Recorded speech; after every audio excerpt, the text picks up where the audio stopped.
What's up, guys? Okay, so I've been wanting to do this video because I feel like this content needs to be pushed out.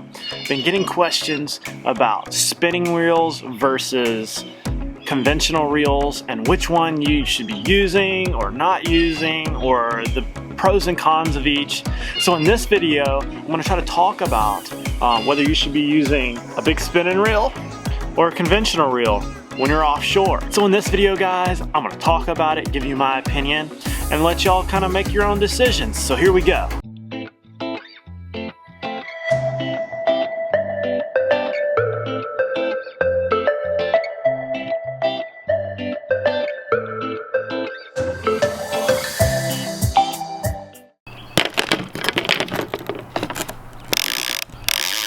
I got this crazy shadow going across my face right here, but you know what? I'm gonna power through this video. I want to get this one out, and this is like really the only place I can make this video right now. I'm at home, I got my rod and reels right here, and before I leave for the office, I want to make this and get as much information out there as I possibly can. Alright, so from the top, should you have a conventional reel or a spinning reel? Here's my biggest thing on it. With a conventional reel, this is my Jigmaster 500 right here. This is your basic conventional offshore reel. Been used for a long time. I got this one off eBay a few years back for about 11 bucks. They're usually about 60 bucks, I think, new. This is when they were made in USA. But I have this spooled up with 50 pound braid. Now, my biggest thing with conventionals is they hold a lot of line. They hold a lot of big line. They give you that ability to let a fish run for a long ways, or you can put out a lot of line when you're trolling, etc.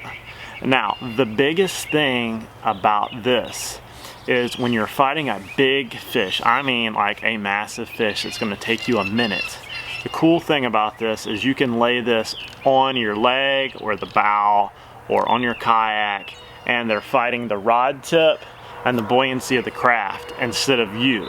You know, once you can put your other leg on this side, or your arm, or your weight here, and this rod is just basically gonna bow on the vessel itself. That way it takes a little pressure off you. Also, when you're trolling, the line is being pulled and bumped right here. It basically doesn't wear out the arm of your reel like when you're high-speed trolling a big reel, or when you're high-speed trolling with a big lure, and this is constantly pulling on this little arm right here. After a while, it'll start to kind of wear, and you know, it might take it 10 years to do that, but it is something that comes up.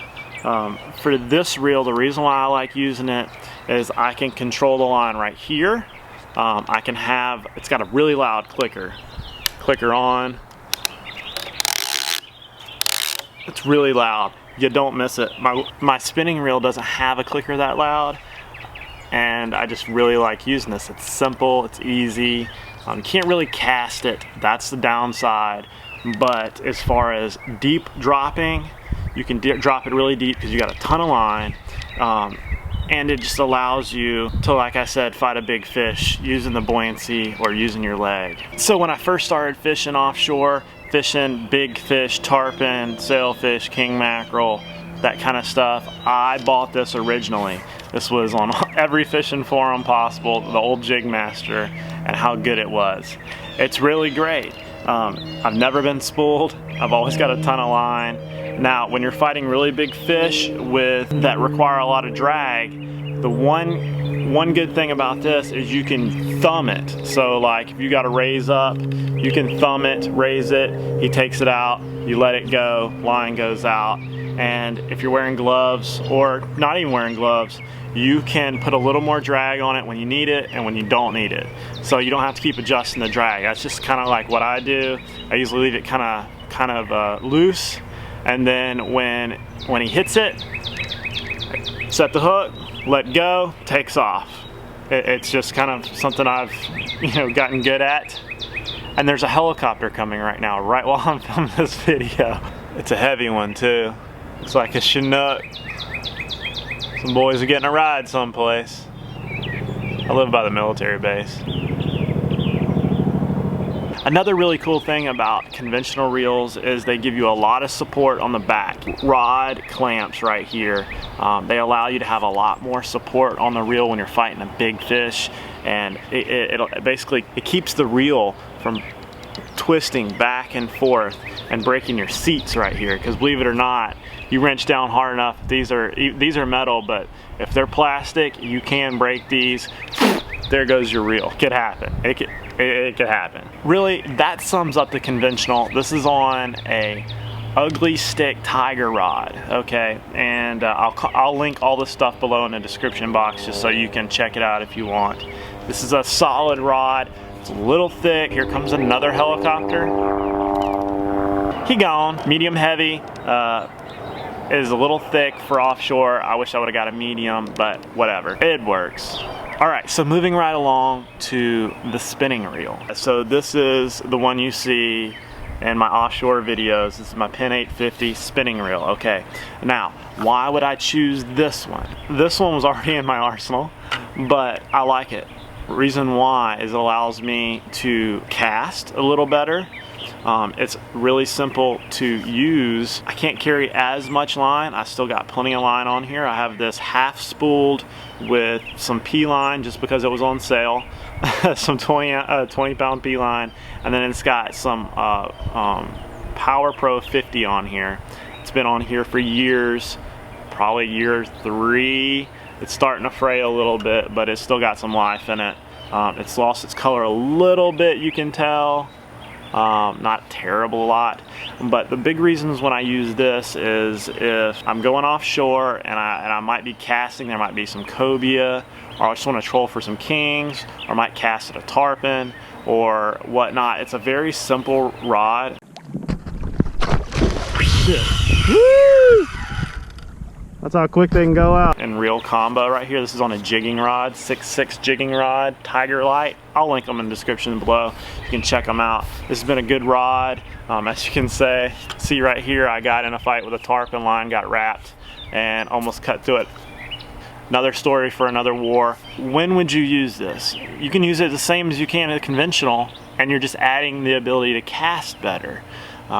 If you're a new guy and you don't want a lot of sophisticated stuff and you want a reel that you can use across the board, whether surf fishing or you want to use it kayaking, you want to change it from rod to rod, if you want to be able to cast, you want to be able to just not have all the idea of maybe backlashing, you know, this might be the route for you.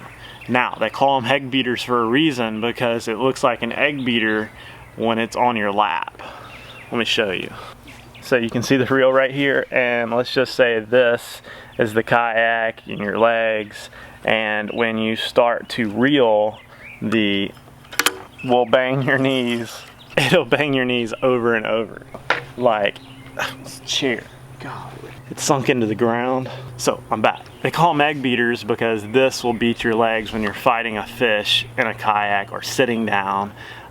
It doesn't allow you to rest it on the vessel itself and let the vessel or the wall or whatever fight the fish. You basically got to hunker it underneath here and lift. That is like the biggest real dispute with me against the conventional. You can't fight a big fish like that. You gotta muscle it. So if you're fighting amberjack or a tuna and you're on a long battle, you can't just rest this as easy as you can a conventional. Conventional, you can't cast like you can a spinning reel. And if you're trolling big bait, wahoo bait, something that vibrates a lot, it's got a lot of tug on it, you will wear these out eventually. You guys comment down below if you've had that happen. In a kayak, I don't troll that harshly, so I haven't had a problem with this wearing or any problem like that.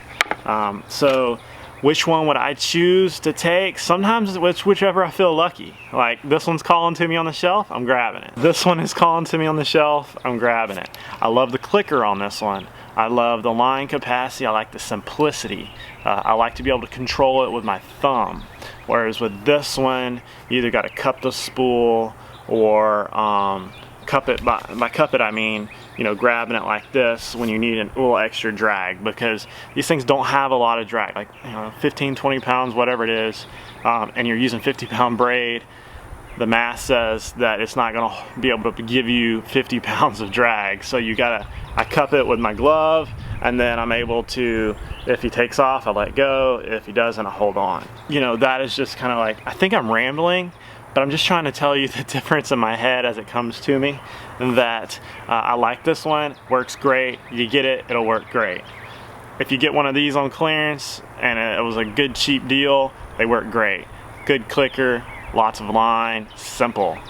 They're like the AK-47 of fishing reels, because if you dunk this, there's really no parts to it. You just hose it off, grease it up, put it back on the wall. Whereas this one's got a lot of crazy little parts. It's not bad either, but I'm just saying that it's hard for this one to gum up. Like the parts are so loosely made that it's tough to kill it. This one's tough to kill too. We're going on like 10 years with this thing. Same drag washers. We've caught tarpon, we've caught tuna, we've caught all kinds of stuff on this. No problems. This is a heck of a reel. This is a heck of a reel. It's really personal preference. After you've done it for years, you're gonna say, which one am I gonna pick? You know, it might be a crapshoot, or you might be saying, I'm gonna troll a lot of line today. Bam. Or I might be casting some too, or I might see a tarpon float up and I gotta cast my cigar minnow. Boom! You know, that's just kind of it. Sometimes I take both of them. Troll line, casting line.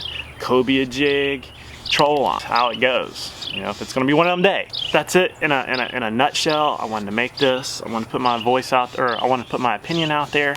It's that time of year. It's March. Cobia are coming in. King mackerel coming in. Sharks are coming in. Like both these reels will do it, just minus the casting. Don't forget to like and subscribe, guys. Comment down below if you use a conventional or spinning, what kind and why and what line, so we can all learn. And I'll see you guys later.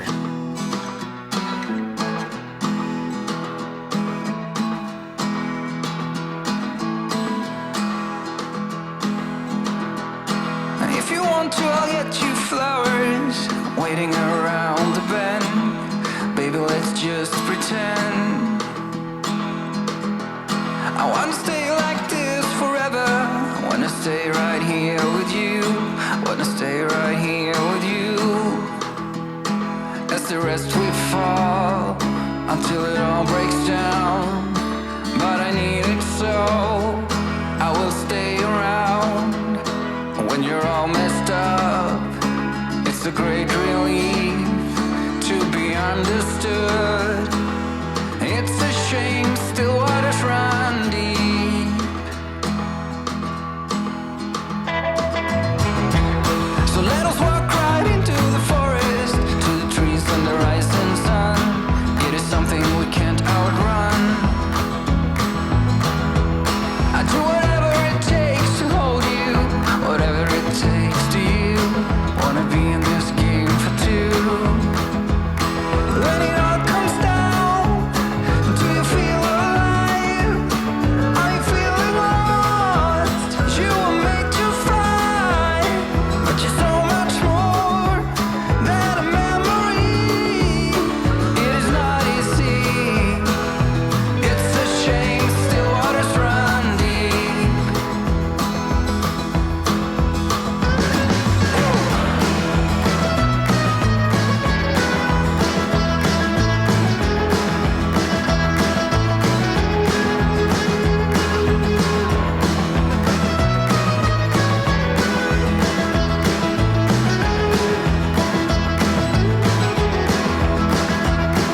As the rest we fall